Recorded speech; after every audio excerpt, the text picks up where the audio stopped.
Okay, the chair recognizes the senator from Worcester and Middlesex, Mr. Cronin. Inaugural remarks. I rise today for the first time in this chamber to support Amendment 220 to codify and expand innovation pathways in our Commonwealth's budget. Innovation pathways are partnerships between local industries and comprehensive high schools that create opportunities for high school students to learn a skill that leads to a high-paying career and a job with great benefits. For a student from a poor or working-class background, innovation pathways are a bridge to the middle class. This amendment takes direct aim to create more equitable access to vocational training and to address a growing social mobility and opportunity crisis that persists both in the Commonwealth and in this nation. Today, too many of our vocational schools do not reflect the diverse demographics of the Commonwealth. According to DESE, there are nearly twice as many applicants than available seats at voc tech schools. And statewide, the data shows only 60% of applicants of color get slots, compared to 73% of white applicants. Even worse, voc tech schools admit just half of English language learners, while 70% of fluent English speakers gain access and a seat. In my district, the story is no different. Economically disadvantaged students from Fitchburg represent 56% of the total population of the student pool, but they only represent 33% of the Fitchburg seats at our trade school. Let's be clear about what that data means. Today, in 2021, in the Commonwealth of Massachusetts, if you are Black or brown or economically disadvantaged or speak English as a second language, you have less access to learn a skilled trade than a white, affluent student, and are disproportionately denied access to a trade and a passport to the middle class.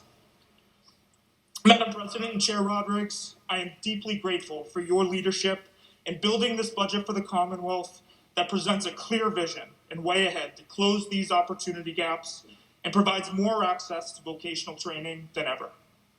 The Senate Ways and Means budget increases the Career Technical Initiative over the House budget by $2 million, a critical investment to adopt a three-shift model at our trade schools. But Innovation Pathways is also another place to double down to close these opportunity gaps. Piloted in 2017 through a patchwork of private and public funding, Innovation Pathways are programs that give students at traditional, comprehensive high schools coursework and experience in a specific high-demand industry aligned with the regional labor market's needs in skills like advanced manufacturing, healthcare, life sciences, business, and IT. In my district and in gateway cities across the Commonwealth, Innovation Pathways close opportunity gaps and provide a bridge to the middle class. At Fitchburg High's Advanced Manufacturing Pathway, 25 juniors and seniors receive classroom instruction on technical equipment at the school and then go out during the week and work with 5 of the region's top manufacturers. They leave and they graduate with the requisite skills, job certificates, and high-paying job offers to enter a regional industry that desperately needs a skilled workforce. Innovation pathways like Fitchburg need to be expanded as part of the Commonwealth strategy to close opportunity gaps to vocational access. The $600,000 in this amendment will provide funding for DESE to stand up 15 new programs in the Commonwealth this fiscal year. Moving forward, superintendents and principals across the state need our budget to provide them predictability to both expand and sustain these programs in targeted communities with opportunity gaps, but there exists no line item in our state budget. That's why this amendment is so essential. Across this budget, the Senate is committed to create equitable access to opportunity, be it opportunity to access transportation, or mental and physical health care, education, or legal representation. This amendment helps to ensure workforce development is a part of that broader, equitable vision for the Commonwealth's future. I humbly ask my colleagues to support this amendment and would like to thank the Chairman of Ways and Means and you, Madam President, for welcoming me to the Senate. Thank you very much.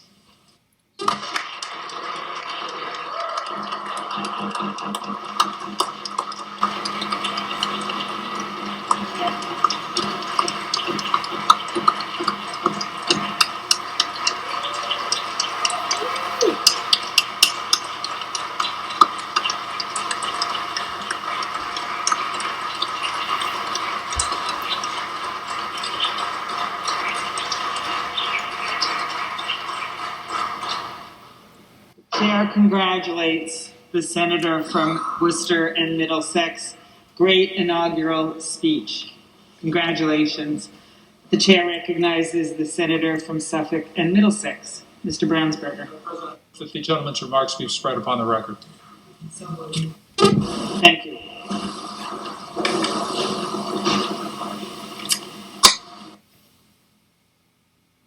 Comes on adoption of the redrafted amendment number 220. All those in favor say aye. Opposed no. The ayes have it, and the amendment is adopted. Congratulations.